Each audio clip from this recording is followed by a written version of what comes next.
Vyombo vya habari nchini Madagascar vinaripoti kwamba mahakama ya kikatiba ya taifa hilo imethibitisha kuwa Kanali Michael Randrianirina amechukua hatamu ya uongozi wa nchi hiyo. Mahakama hiyo pia imethibitisha kwamba nafasi ya rais wa taifa hilo na rais wa bunge la seneti sasa ziko wazi. Mahakama ilichukua uamuzi huo licha ya kuwa jeshi limesitisha shughuli zake. Awali bunge lilipiga kura ya kumwondoa rais Andry Rajoelina madarakani baada ya kiongozi huyo kukimbia nchi. Hatua hiyo ilifuatia wiki kadhaa za maandamano dhidi ya serikali yake. Baada ya kuondoka nchini humo, Rais Rajoelina alihutubia taifa kupitia ukurasa wake wa Facebook akisema kwamba alihofia maisha yake baada ya kitengo cha jeshi cha Kapsat kujiunga na maandamano ya vijana dhidi ya serikali yake. Mapema leo, kabla ya tangazo hilo la mahakama ya kikatiba, mwandishi wetu Sami Awami alifanya mazungumzo ya kipekee na Kanali Michael kuhusu hotuba ya Rajoelina na madai ya njama dhidi ya maisha yake. Kwa maoni yangu, alitoa hotuba hiyo akiwa nje ya nchi.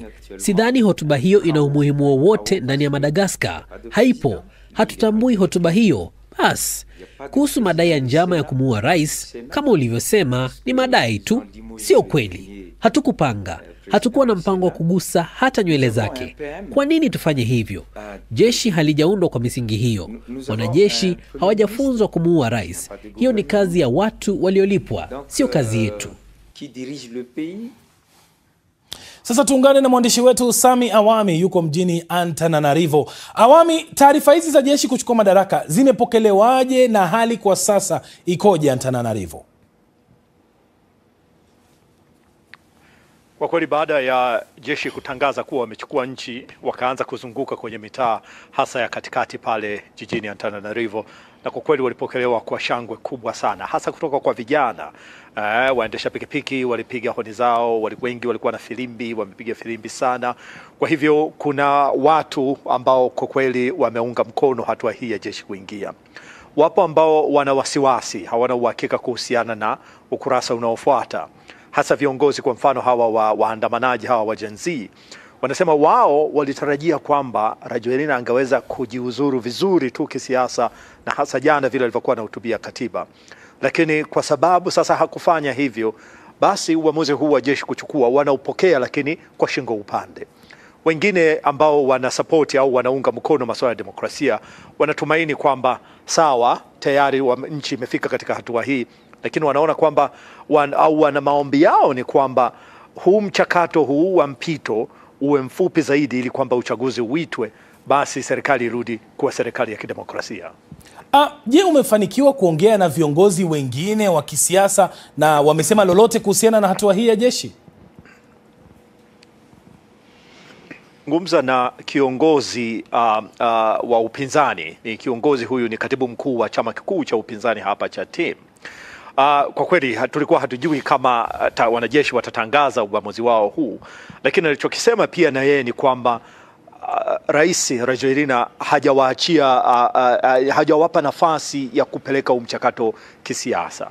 Utakumbuka wakati nazungumza naye asubuhi, actually alikuwa anasema masaa mawili matatu yajayo tutakwenda bungeni, tutaanzisha mchakato wa kumuondoa rais madarakani kidemokrasia. Lakini kabla hawajafanya hivyo, Rajoelina akawawahi akavunja hilo bunge. Sasa kwa kufanya manuva yote haya, Rajoelina akanikumbusha huyu kiongozi alivyokuwa ananiambia kwamba ikiwa Rajoelina hatupi uchaguzi, hatupi nafasi ya kupeleka mchakato kidemokrasia, hatuna jinsi basi ni kuruhusu jeshi liingie na lifanye na lichukue nchi sasa kuziba ombwe hili la uongozi nchini. Awami, mpaka sasa tumefanikiwa kujua alipo Rais Rajoelina mwenyewe, na je, ametoa tamko lolote baada ya hatua hii ya jeshi? Bahati mbaya hatujafanikiwa kujua bado yuko wapi. Jana hakutuambia pia yuko wapi. Zimekuwepo tu bado hizi tetesi zimeendelea kuzunguka sana tu. Lakini baada ya jeshi kutangaza hatua hiyo, aliweka kwenye ukurasa wake wa Facebook akasema, wananchi endeleeni kujipa moyo, hawa nini akawaita magaidi, na amezungumza vitu vingi tu, lakini kwa kweli kama ambavyo nilizungumza na kanali huyo, kanali nilizungumza naye saa 8 mchana, hata nilikuwa sijui kwamba dakika chache au saa moja tu linaofuata kwamba ndo angekuwa kiongozi wa nchi, na yeye alipuuza tu akasema rais anazungumza kutoka nje ya nchi, hatujui hata yuko wapi, mwache aendelee na biashara zake. Kwa hivyo ndio Rajoelina amejibu kwamba hawa wanajeshi wamechukua na hivi na vile, lakini kwa kweli hapa watu wamepuuza tu kile ambacho amekisema. Sasa siku moja tu baada ya makubaliano ya kusitisha vita ambayo yalitoa fursa ya kuachiliwa kwa mateka 20 wa Israel waliokuwa hai na mamia ya wafungwa wa Kipalestina ili kuungana na familia zao, kuna wasiwasi kuhusu hatua inayofuata huko Gaza. Rais Donald Trump sasa amerejea Marekani baada ya ziara yake haraka nchini Israel na Misri, ambako alikutana na viongozi wa dunia na kutia saini makubaliano yaliyothibitisha mpango wake wa kusitisha mapigano. Alisema pia awamu ya pili ya mazungumzo kuhusu mpango wake wa amani wa vipengele 20 umeanza, lakini maelezo muhimu bado hayajakamilika. Sasa alipokuwa akirejea nyumbani, aliulizwa kuhusu mustakabali wa Gaza. Ninazungumzia kitu tofauti kabisa. Tunazungumzia kujenga Gaza mpya. Simaanishi suluhisho la taifa moja au mataifa mawili. Tunazungumzia ujenzi upya wa Gaza. Mustakabali wa Gaza ni upi basi? Basi tusubiri tuone. Watu wengi wanapendelea suluhisho la taifa moja, wengine wanapendelea mataifa mawili. Tunagoja tuone. Sijatoa maoni yangu kuhusu hilo. Wakati wa mkutano wa jana Jumatatu, Trump alijadili awamu inayofuata ya makubaliano ya kusitisha mapigano pamoja na viongozi wa Kiarabu na Ulaya, lakini hakukuwa wawakilishi kutoka Israel wala Hamas. Miongoni mwa waliokuwepo walikuwa Mfalme Abdullah wa Jordan, nchi inayopakana na Israel na ukingo wa magharibi unaokaliwa. Kama tutatatua tatizo hili, tutaendelea kuwa kwenye mapigano. Kwa maoni yangu, suluhisho la mataifa mawili ndilo njia pekee. Tukishindwa kupata mustakabali wa pamoja kati ya Waisraeli na Wapalestina na uhusiano kati ya Waarabu na Waislamu na Israel, basi tumeangamia. Wakati hatua zinazofuata kwa Gaza zikiwa bado sio hakika, nchini Israel bado kuna hasira kwa sababu miili iliyosalia ya mateka waliokufa bado haijarejeshwa. Miili 4 pekee ilirejeshwa jana Jumatatu. Jeshi la Israel IDF linasema mmoja alikufa akiwa kizuizini kutokana na majeraha baada ya kukosa matibabu. Mwingine aliuawa na watekaji wake. Hamas imesema huenda ikachukua muda zaidi kupata miili ya mateka wengine 24 waliokufa kwa sababu maeneo yote walipozikwa hayajulikani. Kwa kubadilishana mateka, Israel imewaachilia huru takriban wafungwa 250 wa Kipalestina na zaidi ya watu 1700 waliokuwa wakizuiliwa. Makundi haya yalihamishwa kwa basi hadi ukingo wa Maghrib pamoja na ukanda wa Gaza. BBC pamoja na waandishi wa habari wa kimataifa hawaruhusiwi kuripoti kutoka Gaza. Lakini mwanahabari wetu Lucy Williamson anaripoti kutoka Ramallah katika ukingo wa Magharibi kuonyesha hali ilivyokuwa wakati wakirejeshwa. Taarifa yake inawasilishwa na Leila Mohamed. Waliwasili saa kadhaa mapema na kuhesabu kila dakika. Bado hawakuthubutu kuwa na matumaini. Kasi ya makubaliano hayo ilimaanisha kuwa orodha ya walioachiliwa ilikuwa bado inaandaliwa hadi dakika za mwisho. Hisia zikiwa hazieleweki, familia zikielekeza macho yao barabarani. Aida alikuwa akisubiri kaka yake Murad Abu Al-Rub, alikuwa gerezani kwa miaka 20. Sijui alivyo sasa. Kama jana nilienda kumnunulia vitu. Yeye ni mtu mkubwa. Alikuwa mtu mkubwa, unajua. Kwa hivyo nilijaribu kukisia ni ukubwa gani unafaa kwake. Unajua, sijui kama itamtosha leo au la. Sijui. Wafungwa 88 waliachiliwa na kurejeshwa ukingo wa Magharibi na Jerusalem ya Mashariki siku ya Jumatatu, wakiingia kwenye basi wakiwa wafungwa na kushuka wakiwa ndugu, baba na wana. Israeli ilisisitiza pasiwe na sherehe wala maandamano ya ushindi, lakini kwa hatua hizi za mwisho za safari yao walipokelewa kama mashujaa wa taifa, macho yakiwa na machozi kabla ya kuanguka mikononi mwa wapendwa wao waliokuwa wakisubiri. Hii ndio zawadi ambayo Hamas inawapa wa Palestina baada ya miaka 2 ya vita. Swali lisilotamkwa wazi hapa na Gaza ni je, bei yake ilikuwa ya haki? Kuachiliwa kwa wafungwa hawa kunaashiria mwisho wa awamu ya kwanza ya makubaliano haya. Zaidi ya hapo, hakuna mengi yaliyoafikiwa. Maelezo, ratiba na tofauti kubwa za kiitikadi bado zinahitaji kutatuliwa.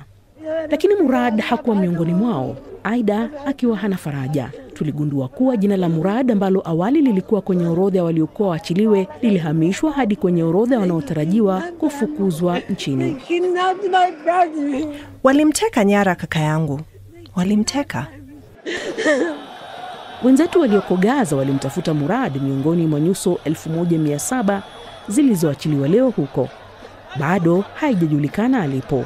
Wengi walioachiliwa huko Khan Yunis walikuwa wakizuiliwa bila kesi tangu mwanzoni mwa vita, akiwa amening'inia dirishani huku basi lake likipenya katikati ya umati uliokuwa ukishangilia. Ibrahim Sahlul alionyesha furaha yake. Siwezi kuamini kuwa ninarejea nyumbani. Hii ni mara yangu ya kwanza kuiona anga bila uzio. Na wasalimu wapiganaji wote.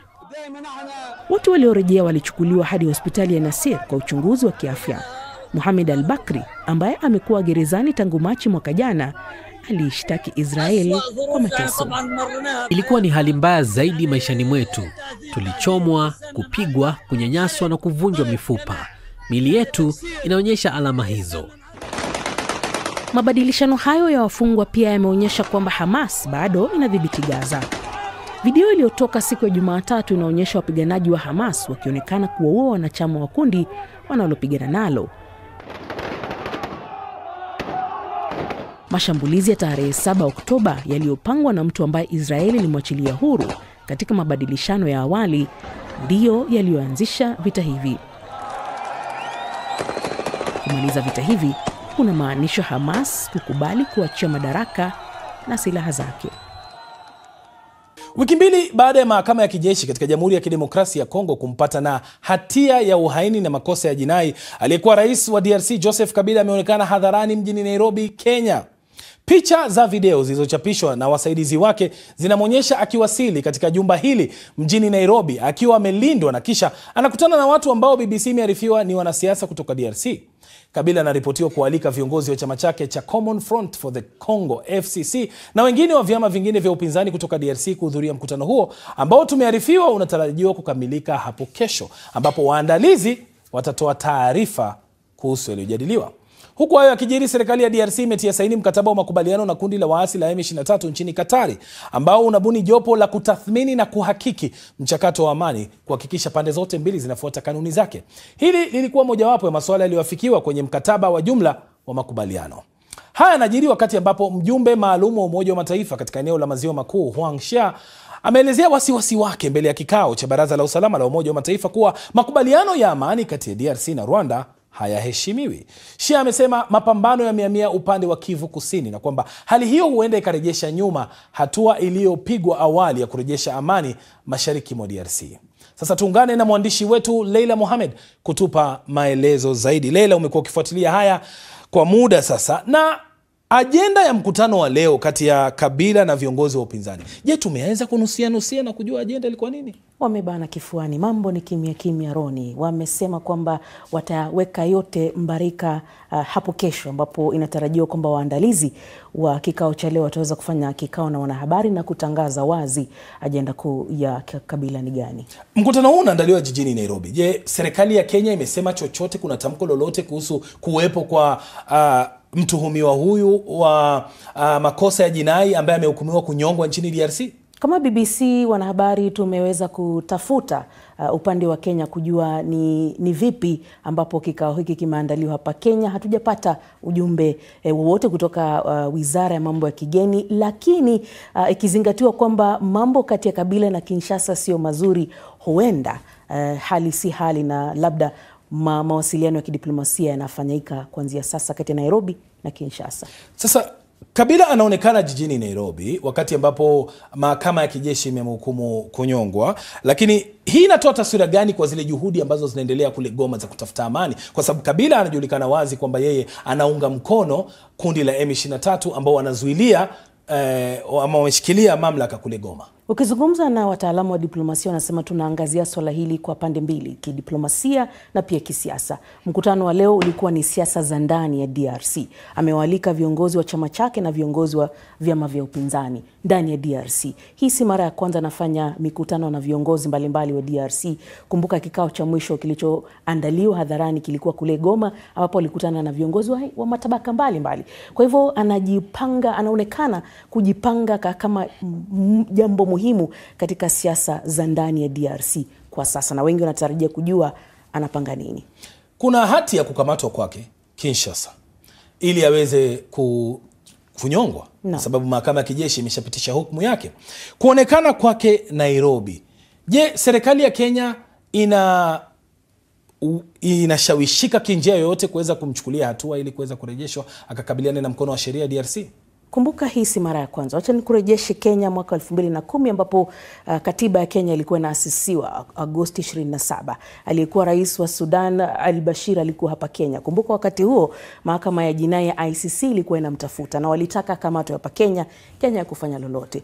Mwaka huu na mwaka jana Hemeti, jenerali ambaye ni jenerali wa RSF, aliwahi kuja hapa Kenya na kufanya mikutano muhimu hapa Kenya. Kenya ikalaaniwa, lakini Rais William Ruto akasema Kenya inaheshimu demokrasia na wala haitoingilia masuala ya ndani katika mataifa jirani. Kwa hivyo Kenya inajipata katika njia panda, italaumiwa na kulaaniwa, ila hali ya sera za diplomasia Kenya inaonekana kwamba labda inatikisika, japo Kenya imesisitiza kwamba haifanyi pabaya popote. Haya yanaendelea wakati ambapo kule Katari kumekuwa na hafla nyingine ya kutia saini mkataba kati ya M23 na serikali ya DRC katika juhudi za kurejesha amani na kuidumisha kule mashariki mwa Kongo. Yale yaliyotiwa saini leo kule Katari yana uzito kiasi gani? Yana uzito mkubwa. Kumbuka katika kikao cha kwanza ambapo walitia mkataba huu, walisema kwamba wanawapa pande hizi mbili hadi Agosti, mwisho wa Agosti mwaka huu kuweza kufanya mchakato huu. Unafanyika mwezi Oktoba. Kwa hivyo inamaanisha taratibu zilizopangwa zinachelewa kidogo, ila kwa sasa pande zote mbili zinatarajiwa kuhakikisha kwamba wanaangazia kama mkataba unavunjwa kwa njia yote. Kumbuka kumekuwa na malalamishi, pande zote mbili wanashambulia huko, wanashambulia kule. Kwa hivyo sasa kutakuwa na kamati ya pande zote mbili, jopo litakaloangazia swala hilo, na kwenda mbele inatarajiwa watakuwa na vikao vingine zaidi kujua kama hali hii itaweza kudumishwa. Shukran sana Leila Mohamed kwa tathmini hiyo ya kina. Matangazo yetu ya redio pia husikika kupitia mtandao wetu bbc.com/Swahili, ambapo unaweza kumsikiliza David Nkya.